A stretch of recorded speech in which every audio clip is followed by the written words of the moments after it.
This is the industrial footprint of the largest automaker on the planet. The Volkswagen manufacturing plant in Wolfsburg represents a global operation supported by 680,000 employees and hundreds of billions in annual revenue. The company built this global empire starting in the mid-20th century. By manufacturing vehicles like the Beetle, they successfully positioned themselves as the provider of simple, reliable transportation for the everyday consumer. That image was cemented by the 1959 Think Small ad campaign. By utilizing stark minimalism and vast amounts of white space, these advertisements abandoned traditional luxury pitches to project a corporate identity rooted in absolute, unvarnished honesty.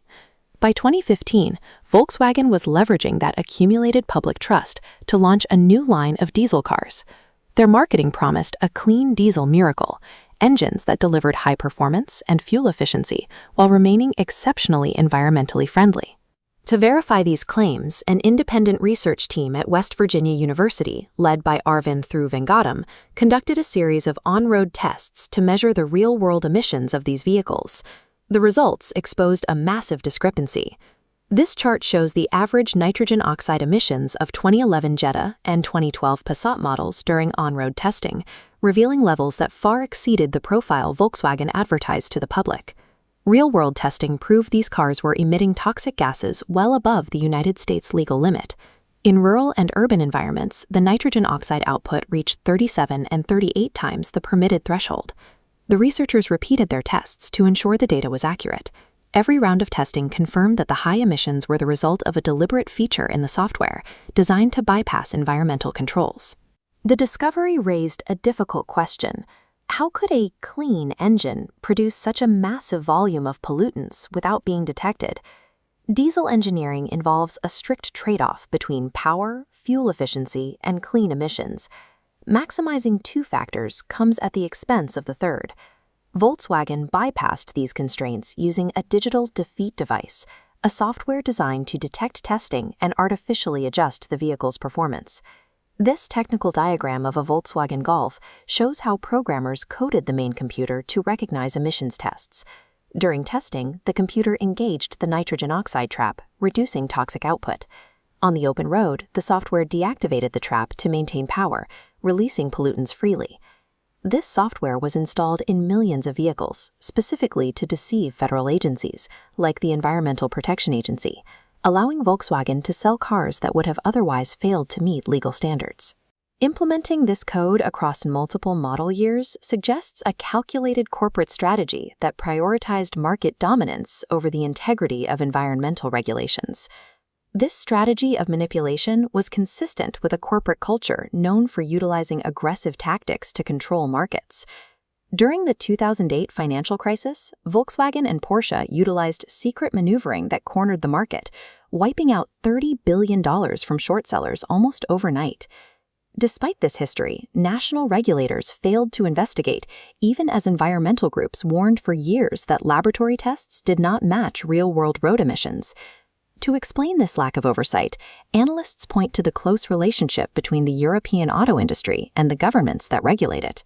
When the scandal broke, representatives from Spain, Germany, France, and Italy urged the European Union to water down proposals for new on-road testing methods, fearing the economic impact of stricter scrutiny. This resistance was rooted in economic stability. The European car industry accounts for roughly 7% of manufacturing employment, and officials were reluctant to take steps that might threaten over 12 million jobs. This environment is further complicated by a revolving door, where regulators often find their best career opportunities within the firms they are tasked with monitoring. Researchers describe this as regulatory capture, a form of corruption where an oversight agency chooses to advance the commercial interests of an industry rather than the public interest it is charged with protecting. The exposure of this systemic failure led to immediate fallout, public apologies, billions in lost value, and the resignation of CEO Martin Winterkorn.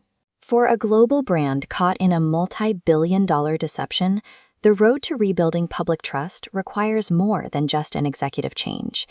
Analysts have proposed several measures to restore credibility, beginning with the complete abandonment of corporate self-regulation.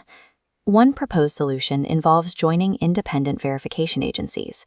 By submitting to third-party organizations like the Fair Labor Association, a company can introduce a layer of objective oversight that its own internal teams can no longer provide. Another path toward establishing credibility is the posting of a massive financial bond. This would act as a guarantee of future compliance, with the funds paying out to regulators if fraud is ever detected again. To fund such a significant penalty, some researchers suggest a radical corporate restructuring, such as liquidating a major asset like the truck manufacturing division, MANSE. The capital from such a sale could then be redirected toward a massive pivot into new technologies. This transition to electric vehicle infrastructure attempts to move away from the combustion engine trade-offs that led to the manipulation of emissions tests. The Volkswagen case proves that the true costs of environmental damage eventually appear on the balance sheet. Until corporate governance is reformed, independent watchdogs remain the only defense against unchecked industrial power. If you want to keep peeling back the curtain to see how the world's biggest industries actually operate, hit the subscribe button below.